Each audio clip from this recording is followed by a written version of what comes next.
My name is Eloise Mary Barnett. I'm 82 years old, a retired school librarian from South Carolina. And for 60 years, I told everyone I never married because no man could match my daddy. That was a lie I learned to say with a smile. In this story, you'll meet Ellie, my niece, my hope. My sister's daughter, who unknowingly walked the same path I once did.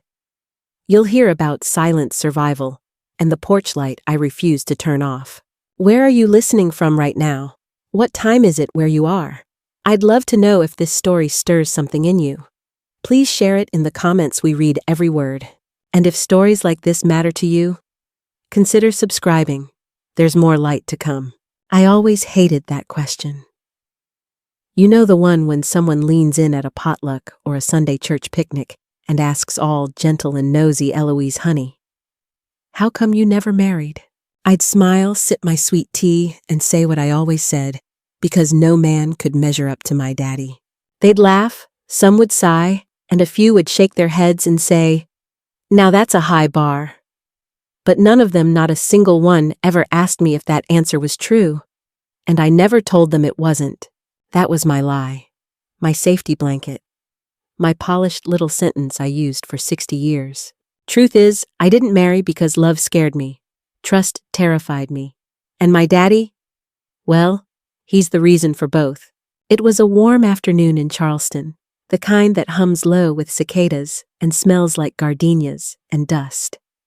I was sitting on the front porch watching the breeze twist through the oaks when my great-niece Ellie came by with 2 cups of coffee and a shy smile. She was 25, quiet and thoughtful, in the way girls hardly are these days. She reminded me of someone. Of too many someones, actually. We sat in silence for a bit, which I appreciated. Ellie had learned that from me, how to sit with silence like it was an old friend instead of something to fill. Then came Reverend Reuben. He was nearing 80 himself, still tall and spry always, with a worn Bible tucked under one arm, and a patience that could outlast any storm. He didn't come often, just on days when he felt like sitting with someone who understood long shadows. Afternoon, Miss Eloise, he said, tipping his hat. Reverend, I nodded, gesturing toward the swing beside me. He didn't say much at first, just looked out at the yard like he was waiting for the trees to whisper something. You know, he said, finally your daddy's been gone near 20 years now, but people still talk about the way he kept this land so tidy. Said he was a good father. Raised you all alone after your mama passed. My hands tightened around the cup. Yes, I replied. He did raise me alone. I didn't say he was good. I didn't lie this time. But I didn't tell the truth either. Ellie shifted a little beside me. She always sensed when I was swallowing something sharp. After Reverend left, we sat a while longer. She eventually excused herself, leaving me with the breeze and my memories. The sun was casting long shadows across the porch now, just like it used to back then. It was the kind of light that made the world feel golden but cold. The kind that tricked you into thinking something beautiful was happening when really the air was still and waiting. I looked down at my hands, spotted thin and quiet, and for the first time in decades, I let myself remember. I was 12. It was the winter after Mama died. He'd said I looked just like her. He said it a lot, like it was a compliment, like it was a door he was waiting to open. That night, I'd worn her old wool sweater. It still smelled faintly of lavender and starch. I'd found it folded at the bottom of her hope chest, the one Daddy never touched. I remember pulling it over my head and feeling just for a moment like she was hugging me. But when he saw me standing in the hallway with that sweater clinging to my small shoulders, his eyes changed. You've grown, he'd said, voice low. Look just like your mama. Almost thought she was back for a second. I laughed, nervous. 12-year-old girls laugh at anything. He didn't. He just stared. That was the night everything shifted. The night I went to bed, a child, and woke up a secret. I never told a soul. Not that night, not the next morning, not for 60 years. I couldn't, because he was Daddy. Because no one would believe me. Because I didn't have the words, and by the time I found them, The silence had grown roots, and so I smiled. I worked. I lived small and neat and quiet. And I told people my daddy was the best man I'd ever known. Because sometimes, if you say something often enough, it almost feels like truth. Until someone like Ellie walks into your life with her two wise eyes and a quiver in her voice you know too well, and you realize the lie isn't keeping you safe anymore. It's keeping them trapped. That sweater is still in my cedar chest. So is Mama's Bible. I haven't touched either in decades. But I will. Tomorrow. Maybe. The cold had teeth that winter. Not the kind that nipped at your fingers or whispered under your coat, but the kind that sat deep in your bones and hummed with grief. It had only been a few months since Mama passed. Fever took her fast. One day she was standing by the stove humming hymns, and the next she was gone. People said it was postpartum sickness. I didn't know what that meant back then. All I knew was that she went to bed after the baby didn't make it and never got up again. I was 9 when she died, 12 when the sweater came down from the chest. We'd always had a hope chest at the foot of Mama's bed. It was cedar with brass corners and her initials carved on top, LMB, for Lillian May Barnett. Daddy never opened it after she passed. Said it was her things and left it alone like a sacred grave. But one night, I couldn't sleep. The wind moaned through the boards, and our old wood stove didn't quite keep up anymore. So I tiptoed down the hall in my socks, careful not to wake Daddy, and cracked open the lid of that chest. Inside, everything smelled like lavender and starch. Like Mama. I pressed my face against the folded sweaters and breathed her in.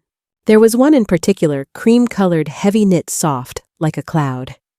She used to wear it on Sunday mornings with her hair pinned back and lipstick neat. That sweater felt like memory wrapped in warmth. I slipped it on, even though it was too big, and tiptoed back to my room. I remember hugging my knees under the quilt and whispering, "Mama, if you can hear me, please be near tonight." I didn't hear footsteps right away. Our floors creaked too often to mean anything. But then the door opened. I sat up startled. It was Daddy. He was standing in the doorway, just staring. His face, half in shadow, half lit by moonlight, filtering through the frost-laced window. "You look just like her," he said, voice soft but strange. "That sweater. I thought she was here." I smiled, awkward and unsure, tugging the sleeves over my hands. He stepped into the room. "Khan's grown," he whispered, not quite looking at my face. "Almost a woman now." Something about the way he said that made my stomach twist. But I didn't understand why. Not really. Not yet. He walked over, touched the sleeve near my elbow. "Mama's girl," he murmured. Then he reached over, brushed a curl from my cheek, and let his hand linger too long. I froze. My fingers clenched around the edge of the quilt. I remember thinking maybe I'd done something wrong. Maybe I shouldn't have touched her things. Maybe he was mad. He knelt beside the bed. His breath smelled like pipe smoke and bitter coffee. His voice dropped lower, softer, but not kind. "Don't tell nobody," he said. "They won't understand. They'll think bad things." He kissed my forehead. Not like a father. Not like anything I'd ever felt before. Then he stood and left, shutting the door behind him with a soft click. I didn't sleep that night. My legs ached. My chest hurt. The sweater suddenly felt tight around my neck, like it didn't want to be worn anymore. I took it off before dawn and shoved it under the bed. But I didn't throw it away, because part of me believed that if I kept it, maybe I could still feel close to Mama. And maybe she'd see me. Maybe she'd understand what I couldn't say. No one noticed anything different the next morning. I poured Daddy's coffee like I always did, ate toast, fed the chickens, went to school, laughed at nothing with Mary Jean on the playground. But something inside me had broken, and the pieces rearranged themselves into someone new, Someone quieter, smaller, more careful. I started walking differently, thinking differently, watching everything. And Daddy, he didn't say a word about that night, but his eyes changed. He started watching me like I wasn't his daughter, like I was something else, something he could take pieces from and never give back. Once I dropped a bowl in the kitchen. It shattered loud and sharp, and I flinched. He didn't yell, just looked up from his chair and said, "Clumsy, like your mama was." And I knew then he didn't miss her. He wanted to replace her. That winter was the first time I learned how to carry a secret in my body. It was heavy, not like a brick, but like wet cloth wrapped around your ribs, cold, constant, never dry. I told myself it was a dream, a one-time thing, a mistake. But deep down, even at 12, I knew. That was the night everything changed, and nothing after it ever felt safe again. They say a child's mind forgets what it can't handle, but I didn't forget. I folded it, pressed it down, like linen packed tight into a drawer you don't dare open. After that night, I made myself small, smaller than I already was. I spoke only when spoken to. I smiled when he looked. I moved through the house like a ghost in my own home. I remember standing in front of the mirror in Mama's old room one morning, brushing my hair in silence. My reflection didn't look like me anymore. It looked like someone watching me from the other side of the glass. A girl learning how to disappear. At school, no one noticed anything. Why would they? I was a good student. I paid attention. I never acted up. But I also never invited anyone over. Never let anyone get too close. The teachers praised me. Such a sweet, respectful girl. And Daddy would smile in front of them. Always so proud. Always so convincing. I started dreading the sound of his boots on the floorboards at night. The way the air shifted when the house got too quiet. The creak of the bedroom door. Sometimes it didn't happen. Weeks would pass with nothing, and I'd think maybe it was over. Maybe he'd snapped out of it. Maybe God had heard my whispered prayers. But then, I'd feel the edge of the mattress sink beneath his weight again. And I'd go still, not breathing, just gone inside myself. That's how I survived it. I left my body behind and floated somewhere else. A place where Mama still sang hymns and the front porch still smelled like coffee and lemon oil. 4 years of that. 4 winters. 4 springs where wildflowers bloomed outside while I wilted inside. I was 15 when I first met Cousin Martha. She was technically my mother's second cousin. But around here, anyone who brings you peach, preserves, and talks soft counts as family. She'd moved from Georgia to Charleston to care for her aging sister, and one Sunday, she stopped by after church with a basket full of cornbread and marmalade. Daddy didn't like visitors, but Martha had a way of slipping through doors with a smile and a story.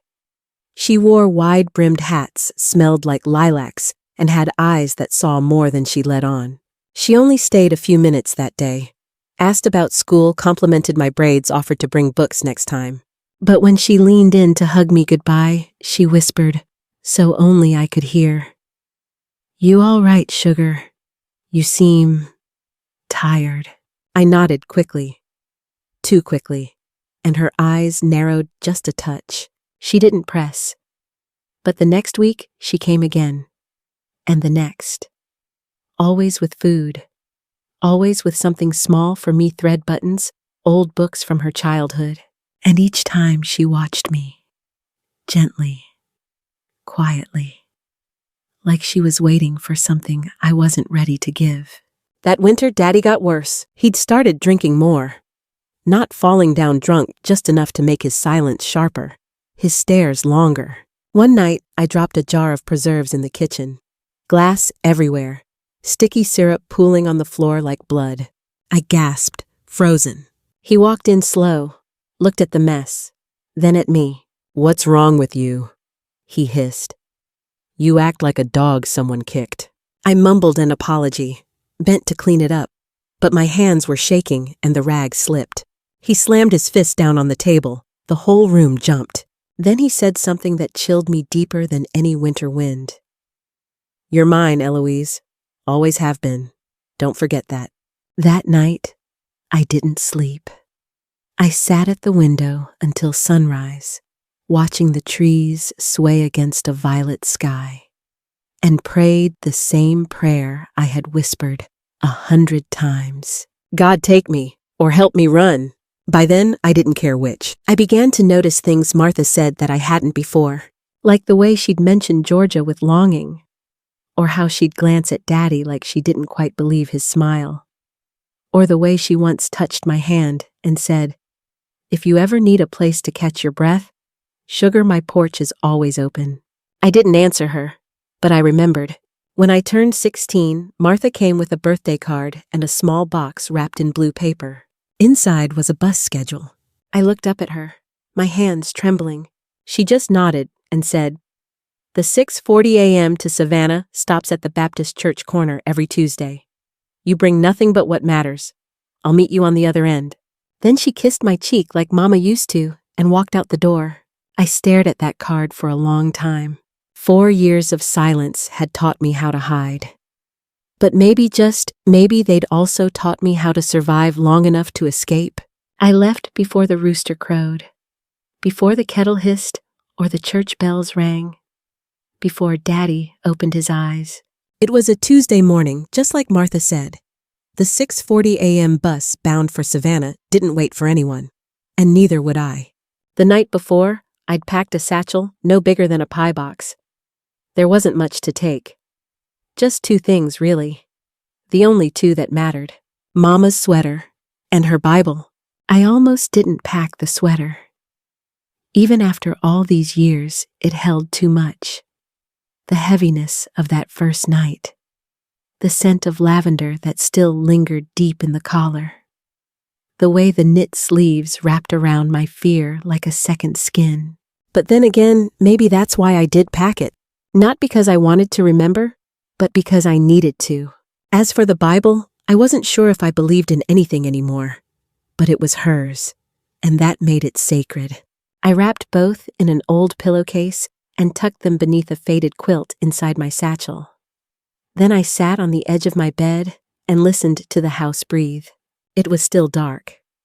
Just the faint groan of wood cooling from the stove and the hush of trees brushing against the siding. For a second, I almost stayed. It would have been easier. Staying is always easier than leaving. But then, I heard a creak in the hallway, just a small one.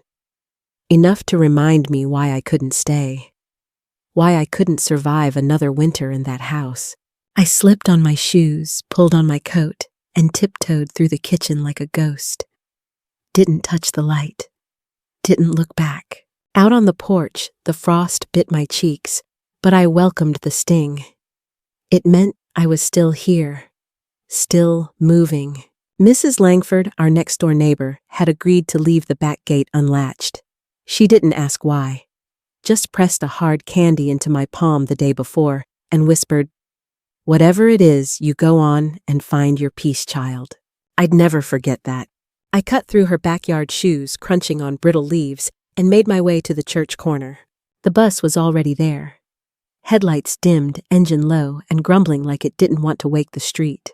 I climbed aboard, gave the driver exact change, and slid into a window seat near the back. And then I waited. Not for the bus to move, but for the fear to come. Except it didn't. What came instead was grief. Thick and sudden. A wave that rose from my throat and poured out in hot, silent tears. I cried so hard I nearly choked, not because I was sad, but because I was finally free. The bus pulled away, and I watched my town fade behind me like a photo left in the sun too long. Faded, small, familiar, but not home. Not anymore. The road to Savannah curved through pine woods and sleepy farmland. I stared out the window, counting fence posts to keep my thoughts steady. When I stepped off the bus, Martha was already there. She stood on the corner in a mustard yellow coat and matching gloves, holding a thermos and wearing a smile that didn't ask questions. "Slept at all?" she asked as we walked to her car. I shook my head. "Well," she said, "that's all right. Sleep can come later. You've earned the waking first." Her house sat on a quiet street with wide porches and creaky swings. She led me to a small guest room painted robin's egg blue with lace curtains and a quilt older than both of us. I set my bag down in the corner. She pointed to it gently. "You bring anything important?" I nodded, opened it just enough to show her. She didn't ask to see inside, just placed her hand on mine and said, "You kept what counted." That first night in her home, I lay awake for hours, the sound of the ceiling fan whirring above me like soft rain. I held the Bible in my lap, turning pages I couldn't bring myself to read. It still smelled like Mama.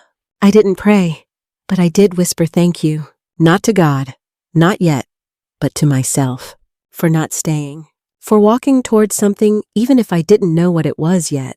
For the first time in 4 years, I fell asleep without flinching. The next morning, Martha made eggs and biscuits and didn't say a word about the past. She asked if I wanted to learn how to sew instead. I nodded, and we sewed, crooked lines and messy stitches, but steady hands. That's how it began my life after him. Not with fireworks or rescue or courtroom drama, but with quiet, with thread, with 2 women in a kitchen choosing not to say what didn't need saying.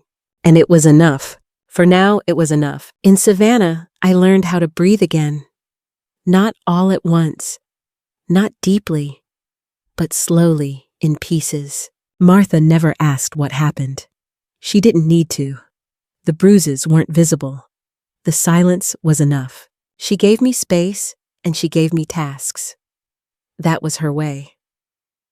"Busy hands keep broken hearts from unraveling," she said once, handing me a basket of clean laundry and a needle with a bent tip. So I kept my hands busy.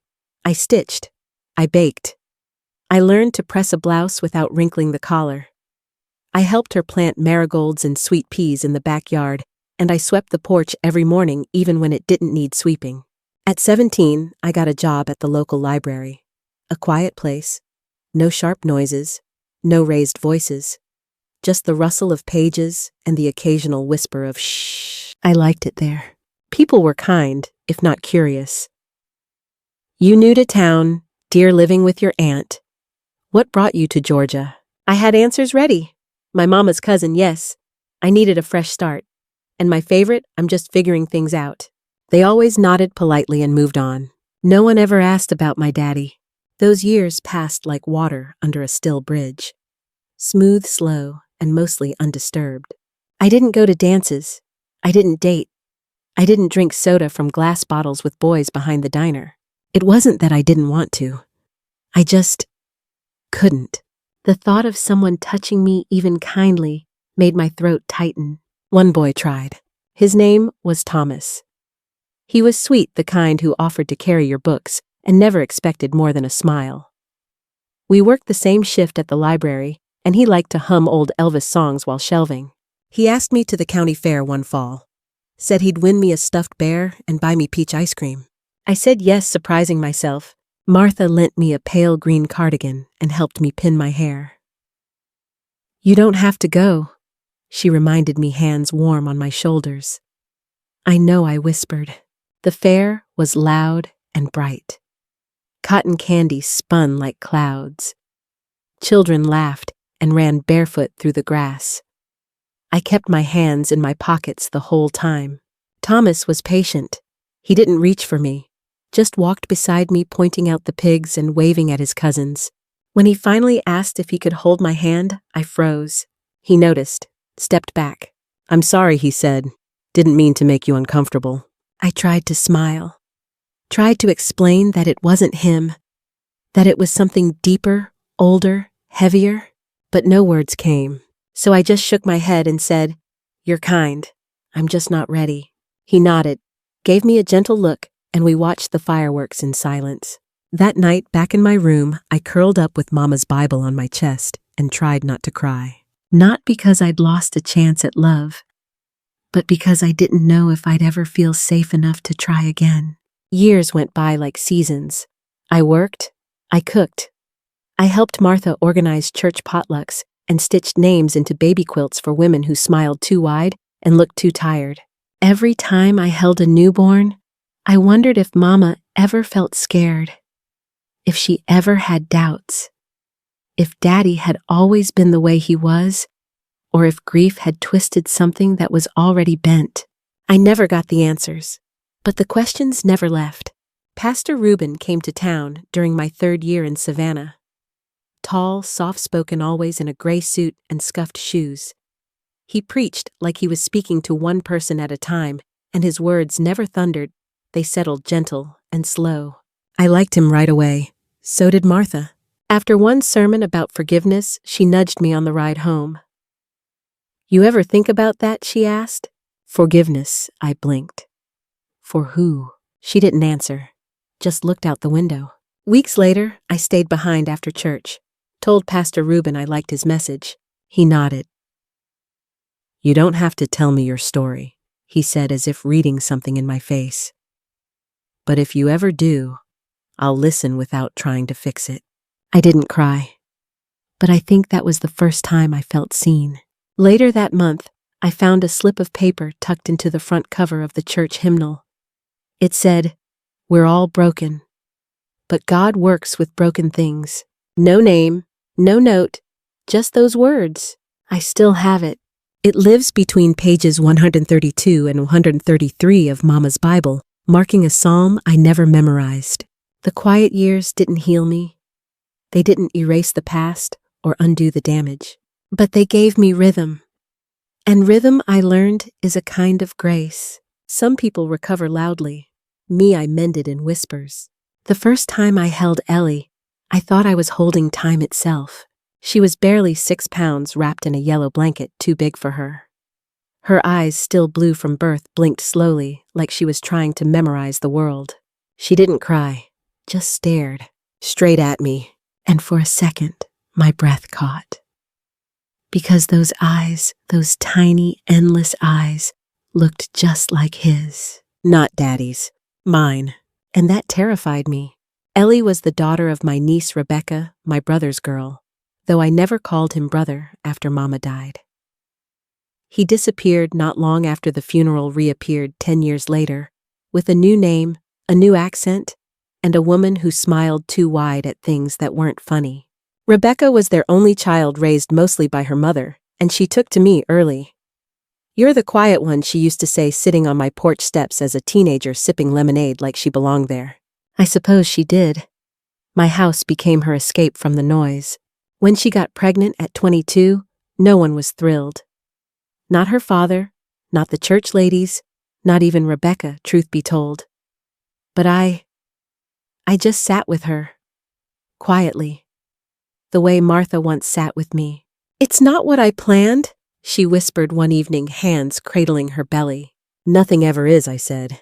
Ellie was born in the spring of '95. A breezy April morning when the azaleas were still in bloom and pollen dusted everything like powdered sugar. I waited outside the hospital room with a crossword puzzle I never finished. When they called me in, Rebecca looked tired, but proud, like someone who had just built something sacred with her own bare hands. "Meet your great-aunt Eloise," she said, passing me the baby.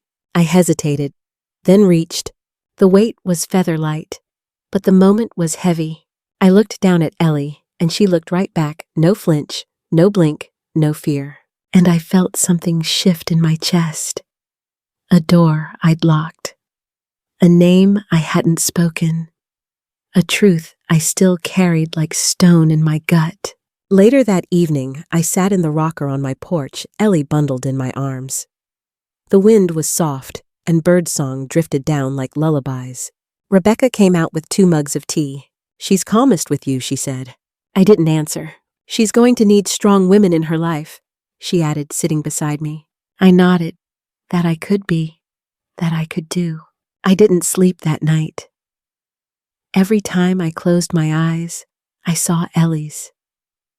Not because they frightened me, but because they reminded me that the past never really stays gone. It waits quiet and patient until something pure stumbles across its shadow. Over the years, Ellie grew tall and wiry, a wild thing, curious and kind. She had a laugh that bubbled up from deep inside, the kind you couldn't fake, and a habit of leaving dandelions in my mailbox for good luck. When she was 5, she asked me why I never had children. I told her I wasn't brave enough. She furrowed her brow. "You're the bravest person I know." I didn't answer, just kissed her forehead and sent her out to pick tomatoes. She never stopped asking questions, though. At 7, did you ever fall in love? At 10, why do you keep your Bible wrapped in cloth? At 13, why don't you come to Christmas at Mama's anymore? Each time I offered half-truths and detours, not lies, but not the whole story either. And she always accepted them, until she didn't. By the time Ellie turned 20, she had grown quiet in ways that reminded me too much of myself. She still laughed, still danced barefoot in the rain, but her eyes, they watched, they measured, they carried something. One autumn evening, she came by with a plate of apple crisp and a nervous smile. We sat on the porch swing, just like always. The air was cool and smelled faintly of cinnamon and pine. She cleared her throat. "Aunt Eloise," she said softly, "can I ask you something serious?" I tensed. Of course. She looked out at the trees, then back at me. "Do you ever feel like something happened to you when you were young, but you weren't allowed to say it out loud?" I didn't breathe. She continued, her voice barely above a whisper. "Sometimes I get this feeling, like there's something I forgot to remember." Tears stung my eyes. I reached for her hand, and for once I didn't pull back. "You're not crazy," I whispered, and she looked at me with those same blue-gray eyes. The same ones I saw the day she was born. The same ones that still haunted my mirror. "Neither are you," she replied. It started with a bruise, a small one barely visible just above Ellie's left wrist. She brushed it off, said it was from bumping into the pantry door. But I knew pantry doors don't leave fingerprints. She was 24 then, still living with her mother, working part-time at the florist shop, helping out at the library on weekends. Always smiling, always tired behind the eyes. I didn't ask questions, not at first. God knows I hated being asked when I wasn't ready. But the bruise didn't fade, and new ones appeared. Light at first, then darker. One afternoon, she came over to bring me sweet potatoes from the market. I offered tea as usual. She said yes, but her hand trembled slightly when she reached for the mug. "Rough week?" I asked as gently as I could. She nodded. "Josh has been stressed." Josh, her boyfriend for the last 2 years. Seemed polite enough. Said ma'am and took off his hat indoors. Always helped clear the dishes when he visited. But there was something about him I never trusted. Something too polished. I watched her that day. The way she avoided eye contact. The way she flinched when I opened the cabinet too quickly. It was like seeing myself in a younger frame, and I felt something inside me start to rise. Something old and cold and furious. That night, I pulled Mama's Bible from its place in the drawer. Not to read, just to hold. Inside, tucked between the Psalms and Proverbs, was that slip of paper Pastor Reuben once left me. "We're all broken, but God works with broken things." I traced the words with my thumb, remembering how long it had taken me to tell the truth. How silence had nearly swallowed me whole. I couldn't let that happen to her. The next morning, I stopped by the library during her shift.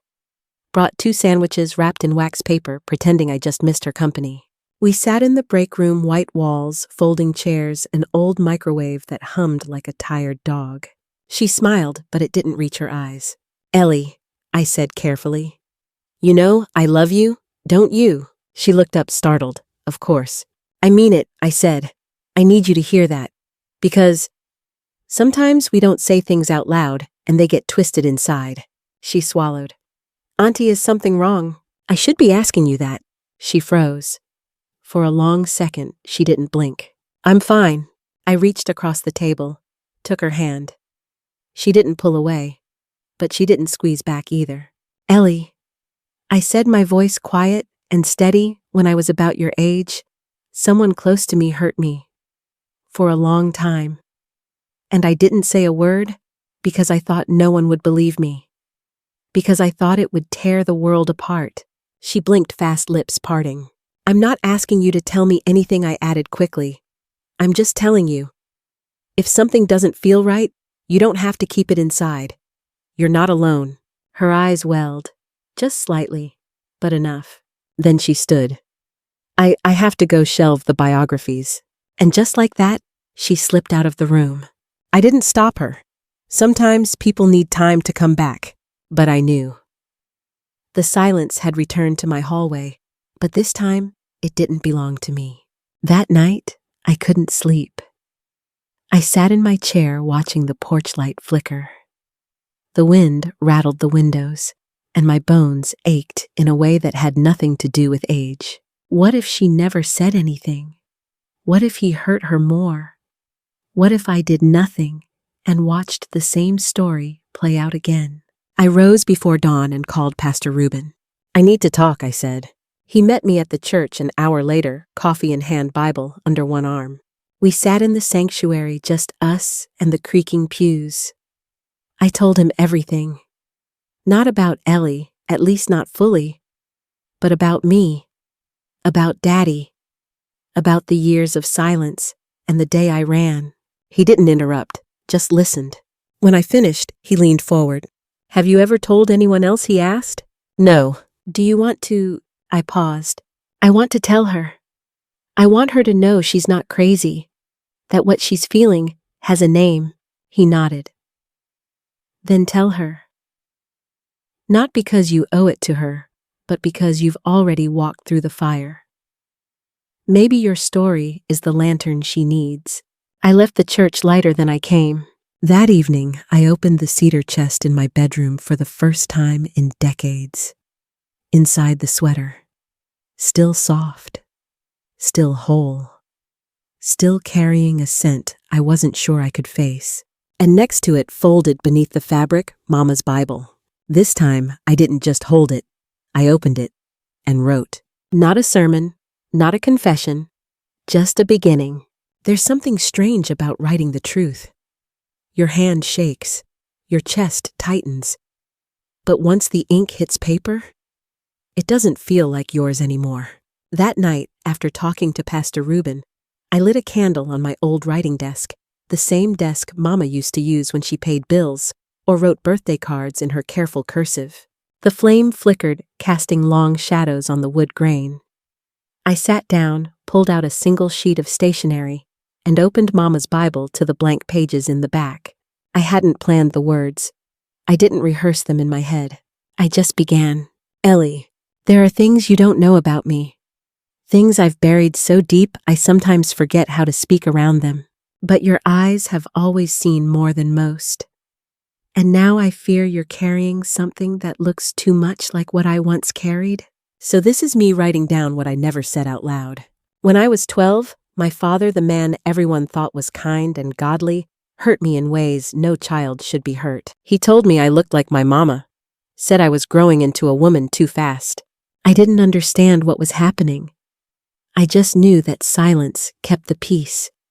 And so I stayed quiet for 4 long years. I wore that silence like armor, but it never saved me. It only made the wounds sink deeper. When I finally ran, I brought 2 things with me, your great-grandmother's Bible and the sweater I wore the first night he crossed the line. I carried them for 60 years. Not because I wanted to remember, but because they were the only proof I hadn't made it all up. Now I'm giving them to you, not as a burden, but as a torch. If something is hurting you, if someone is, you don't have to hide. I will believe you. I already do. Love, Aunt Eloise. By the time I finished, my hands were trembling so hard I could barely fold the page. But I did. Neatly, carefully, like folding an old wound closed. I slipped the letter into an envelope, sealed it with a dab of wax, and tucked it inside the front pocket of Mama's Bible. Then I wrapped the Bible in that same faded pillowcase I'd once used to carry it away from Daddy's house. It was just after sunrise when I placed the bundle on my porch swing. I didn't call Ellie, didn't text, didn't warn her. I just sent a message. "Stop by today if you have time. I left something for you on the porch." That was all. Then I went inside and made a pot of coffee stronger than usual. Sat by the window and waited. The morning passed slow, like molasses in winter. Birds came and went. The mail truck rattled down the road. A squirrel knocked over one of Martha's old planters and stared at me like he meant to. But Ellie didn't come. By lunchtime, I started doubting myself. What if she didn't find it? What if she read it and turned away? What if I'd said too much or not enough? I almost went outside to bring the bundle back in. But something stopped me. A breeze, a flicker, or maybe just faith. Then just after 3 o'clock, I heard her car. The gravel crunched under her tires. The engine clicked as it cooled, and then her footsteps. Slow, hesitant. I didn't peek, didn't move. I heard the swing creak, heard the soft rustle of fabric, heard nothing else for a long, long moment. Then the door opened. She stood there holding the Bible in both hands. No words, no tears, just eyes like a storm about to break. I opened my arms, and she walked into them. No explanations, no speeches, just the sound of two hearts remembering how to beat in the same rhythm. We sat down at the kitchen table, the Bible between us. She opened it slowly, pulled out the letter, read every word. When she finished, she looked up and whispered, "It happened to me too." The room didn't spin.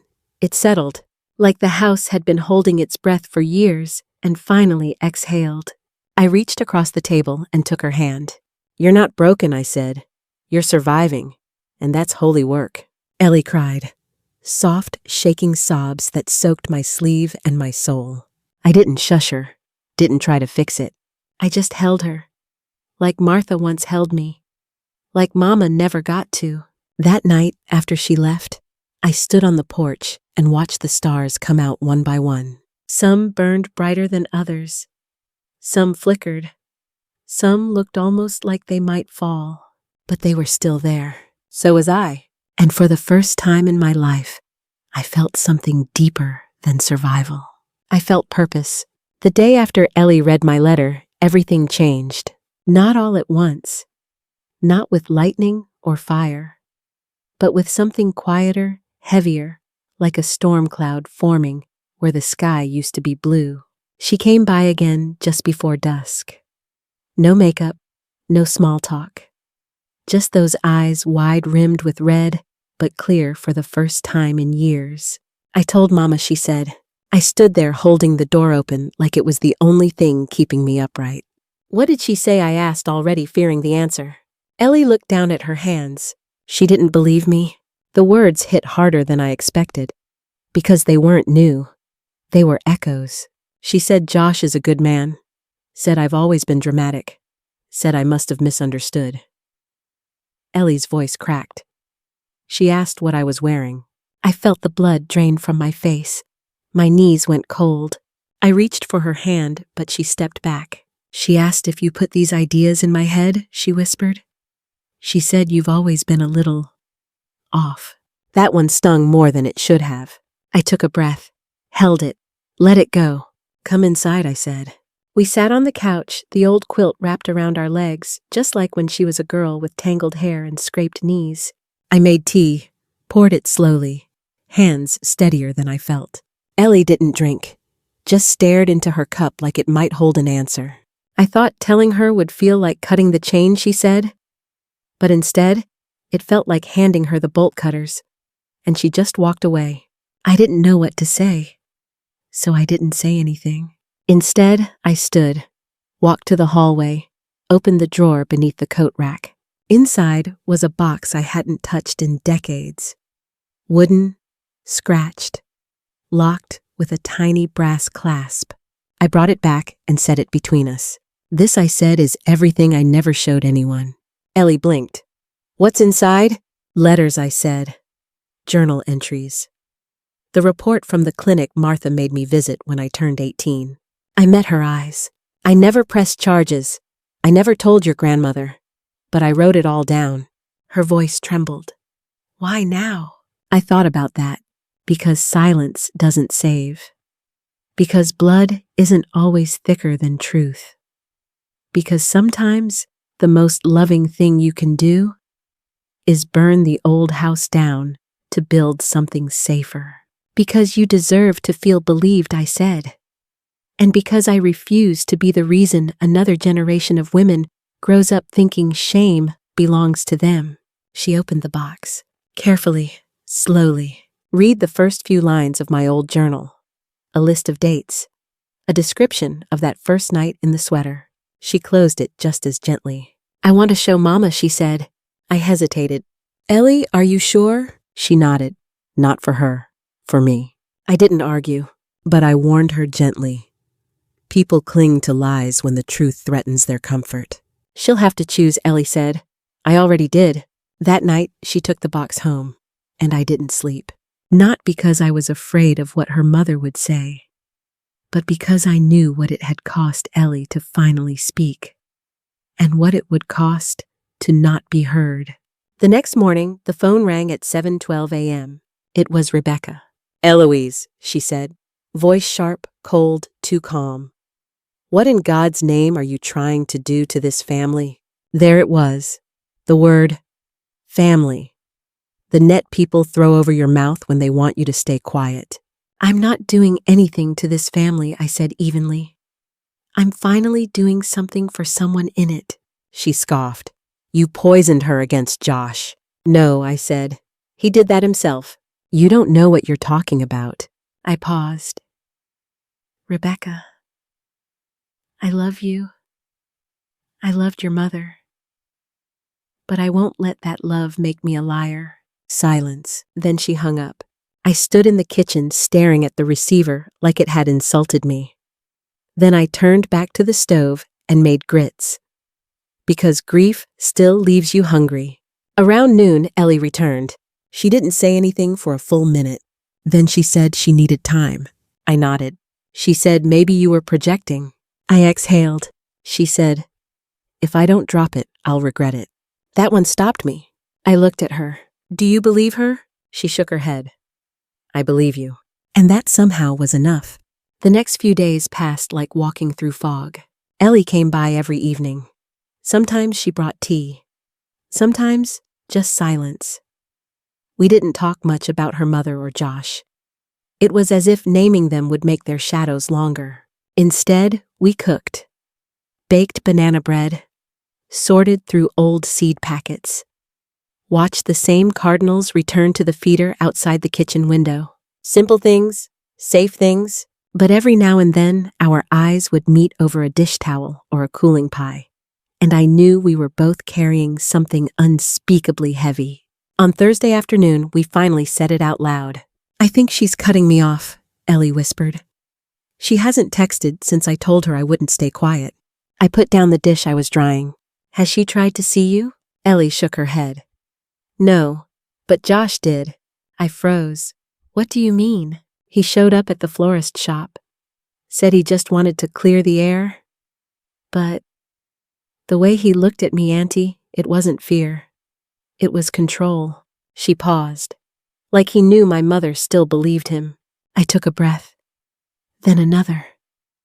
My fingers ached from gripping the towel too tight. He didn't touch me, she added quickly. Just talked. But it shook me. I walked over and pulled out a chair for her. She sat folding into herself the way I used to. I don't know what to do next, she said. Neither did I. Because the truth was, this wasn't just about one bad man. It was about a family that had spent generations keeping things buried. About women who'd learned to smile through things that should have broken them. About what we protect and what we sacrifice to be called peaceful. I went into the back bedroom, the one where I kept the cedar chest, and returned with a small photo album. Faded green cover edges curled from years of humidity. Ellie looked up. What's that? I said it between us. This is the family history, I said. Or at least the one we told ourselves. We flipped through page by page. There was Mama in her wedding dress, lace gloves, soft smile eyes, already tired. Daddy, younger than I remembered, standing in front of the barn with a cigarette in one hand and pride in the other. Then me.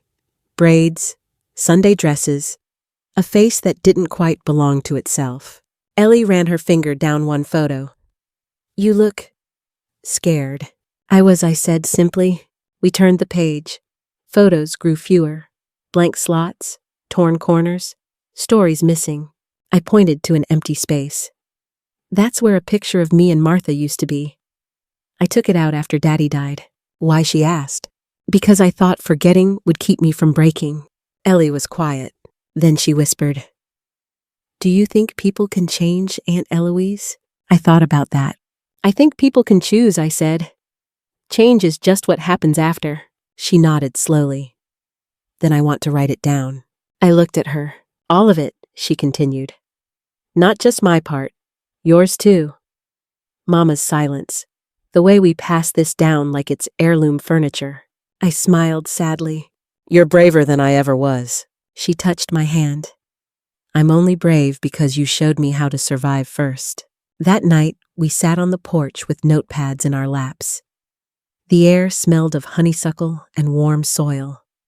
Crickets sang somewhere far off. I wrote about the sweater. She wrote about the first time Josh raised his voice. I wrote about running away. She wrote about the Sunday she wanted to disappear. We didn't talk much, but the sound of pens scratching on paper felt holy. Before she left, she stood at the edge of the steps, holding her pages close to her chest. I want to show this to someone, she said. Who? She looked down. Maybe the church board, or the women's shelter. Someone who can do something. I didn't flinch. Instead, I nodded, and I surprised myself by saying, I'll stand beside you. She smiled. A real one this time. I knew you would. The day we told the truth, it rained. Not the heavy, angry kind, but a slow, steady drizzle like the sky was softening the earth for what was about to bloom. Ellie picked me up just before 6 p.m. She wore a dark blue cardigan and no makeup, her hair pulled back in a simple braid. I wore Mama's brooch on my lapel, a silver rose dulled with time. Something that reminded me I came from women who survived worse than gossip. The church basement smelled of lemon polish and coffee. Rows of folding chairs. A long table set with napkins and donation sign-up sheets. Women from every part of town, young, old, tired, dressed for supper or for silence. Pastor Reuben had arranged it, called it a story circle for survivors and those who support them. No one knew what Ellie or I would say, only that we had asked to speak. We sat near the front.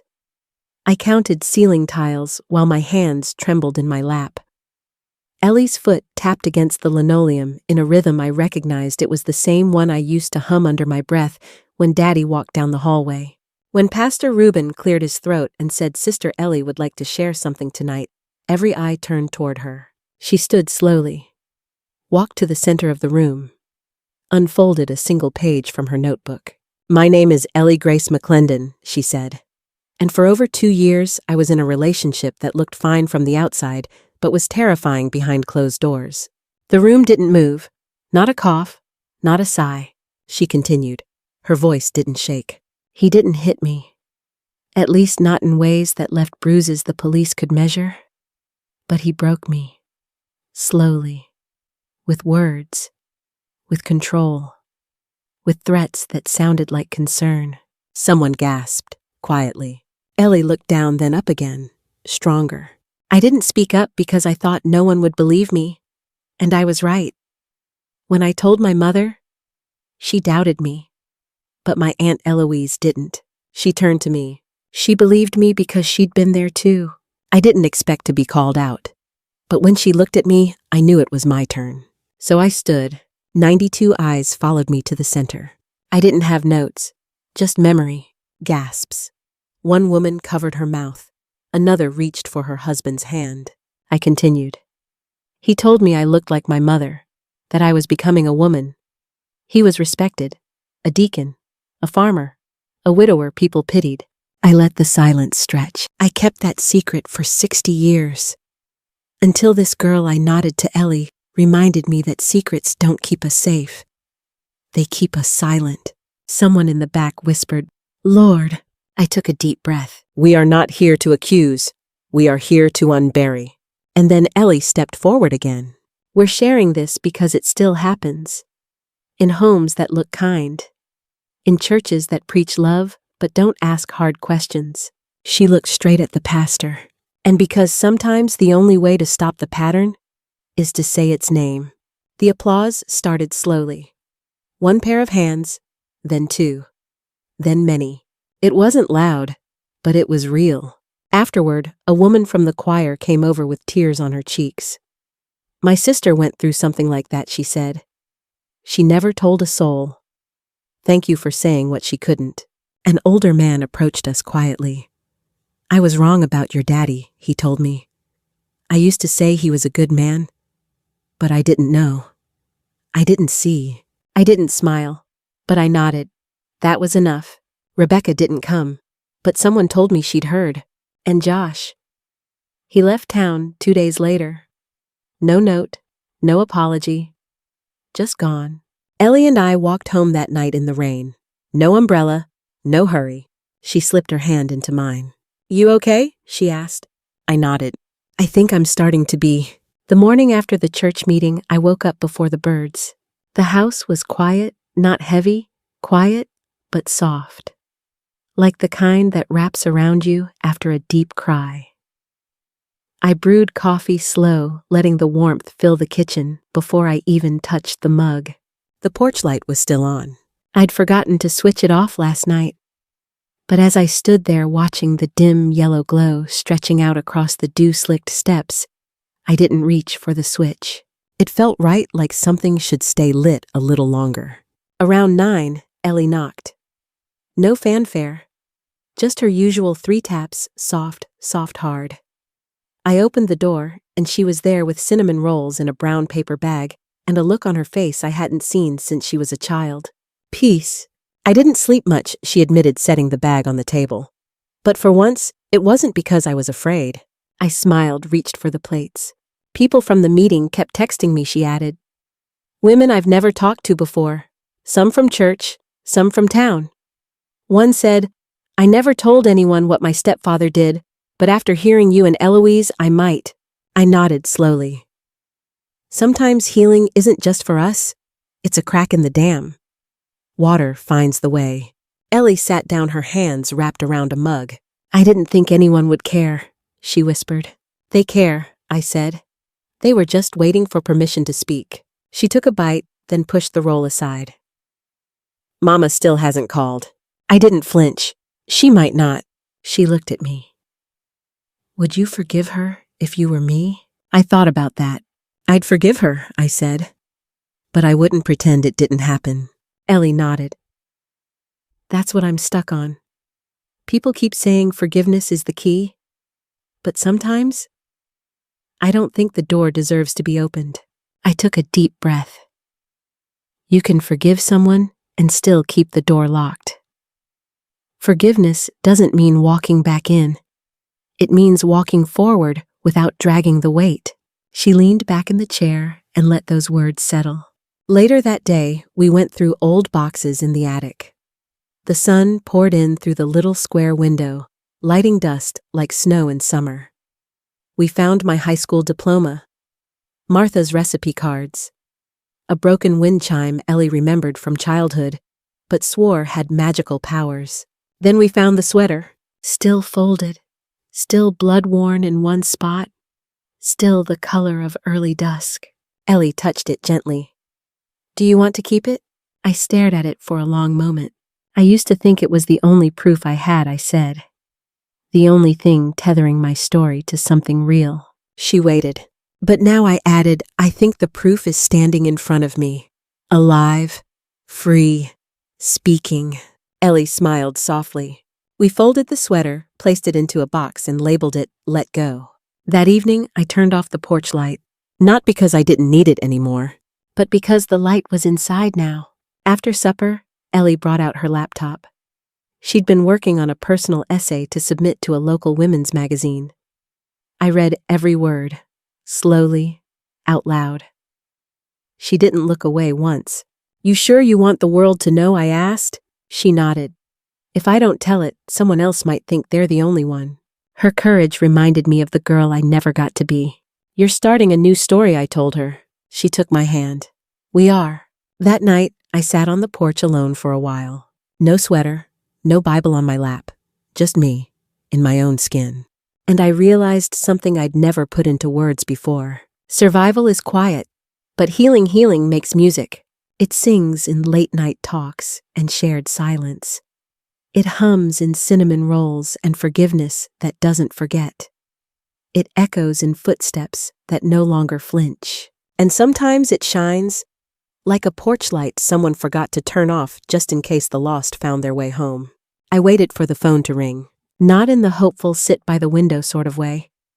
Just a quiet expectation like you leave the porch light on during a storm, not because you know someone's coming, but because they might. But the call never came. Rebecca didn't write, didn't knock, didn't even send word through the grapevine women of this town call prayer chain. Ellie said maybe it was pride or fear. I thought it was something else. Shame, maybe. The kind you wrap in pearls and Sunday dresses. On the 5th day after the meeting, I sat alone at the kitchen table slicing apples for pie. The same way Mama used to thin even no sugar until the end. And for the first time in 60 years, I let myself ask a question I'd avoided like poison. Why didn't she stop him? Mama. She wasn't cruel. She wasn't careless. She read her Bible every morning and kissed my forehead every night, even when I flinched. I used to believe she didn't know. Now I wasn't so sure. Some nights, I'd wake up to the creak of the stairs and her slippers brushing the hallway. She'd pause at my door, never open it. But I always felt her hand hovering ghost-like on the knob. She must have heard, at least once, and yet, nothing. I never got the answers. She died when I was 14. Fever took her in 3 days flat. I remember sitting by her bedside, trying to feel grief and rage at the same time. But I only felt hollow. That morning, after slicing apples, I walked to the bedroom and opened the top drawer of my nightstand. Inside a letter I'd written to her at age 17, but never sent. Yellowed with time, still folded twice. I opened it, read the words like a stranger. Mama, if you knew why, didn't you stop him? If you didn't know, how did you sleep? I loved you. I still do. But you left me inside a fire you never tried to put out. I needed you, and you needed me to be quiet. My hand trembled. My chest ached in a place too old for medicine. Then I did something I hadn't done in 66 years. I cried for her. Not angry tears, not even sad ones, but tears of release, because for the first time, I stopped waiting for the call. Stopped hoping she'd come down those stairs. Stopped needing her to say, "I'm sorry." That afternoon, Ellie came over with a copy of the magazine that had published her essay. The title was simple, "The Day I Stopped Being Quiet." I sat on the porch swing, the paper trembling in my hands. Ellie sat beside me, watching the wind lift the edges of the pages. When I finished, I looked at her. "You wrote the words I didn't know I needed to read." She reached for my hand. "I wrote them because you lived them." We sat there for a long time, not speaking, just listening. The sound of cicadas in the trees, a dog barking 2 streets over, the porch light ticking on as the sun dipped below the oak trees. Ellie broke the silence. "I think I'm ready to leave town." I turned to her. "Not run away," she added. "Just start fresh. Somewhere I don't have to explain why I flinch when someone walks too close." I nodded. "Do you know where?" She smiled. "I've been looking at Asheville. Small, green, mountains. It suits you," I said. "You were always meant to bloom on hillsides." She squeezed my hand. "I want you to come visit." "I will," I promised. She paused. "I'm scared," she admitted. "So was I." "Still am," she added. "So am I." We both laughed, the kind of laugh that carries sorrow and joy in equal measure. That night, I took Mama's Bible and the letter I'd written at 17 and walked to the backyard. I lit a match, watched the letter curl and blacken. Then I buried the ashes under the lilac bush, the same one Mama planted when I turned 5. Forgiveness, I realized, isn't a thing you give others. It's a gift you bury and let blossom without asking if it will ever be noticed. And sometimes the only way to forgive is to stop needing answers. The day Ellie left for Asheville, it rained again. Not the kind that drenched the world. Just a soft mist, barely enough to wet the steps, but just enough to make everything smell clean. She loaded the car slowly, methodically, the way she did everything when she was nervous. A suitcase, a blanket, her favorite mug. The old photo of us on the porch swing. The last thing she packed was Mama's Bible. Not because it had answers, but because it held history. And she wanted to take that with her, proof that healing can live in old pages. I stood on the porch the whole time, hands wrapped around a chipped coffee mug, pretending the ceramic heat could keep my heart from cracking. When she finished, she walked up the steps and looked at me for a long moment. "I'll call when I get there," she said. "I know." She reached for my hand and didn't let go. "I wouldn't be doing this without you," she whispered. "You would," I said, smiling softly. "You just would have waited longer." A single tear traced down her cheek. She didn't wipe it. "I'm not running," she said. "I'm choosing." "I know," I whispered back. "That's the difference." She hugged me hard. The kind of hug that says more than words ever could. Then she climbed into her little blue sedan, started the engine, and pulled onto the road. I watched until the car disappeared behind the curve lined with pecan trees. I stood there a while longer, breathing in the rain, the memory, the hush of a house returning to stillness. Then I went back inside. And I turned the porch light on. Not because she was coming back tonight, but because some lights aren't meant to be turned off. That evening, I baked a peach cobbler. The kitchen smelled like August and Sunday dinners, and the kind of sweetness that makes time slow down.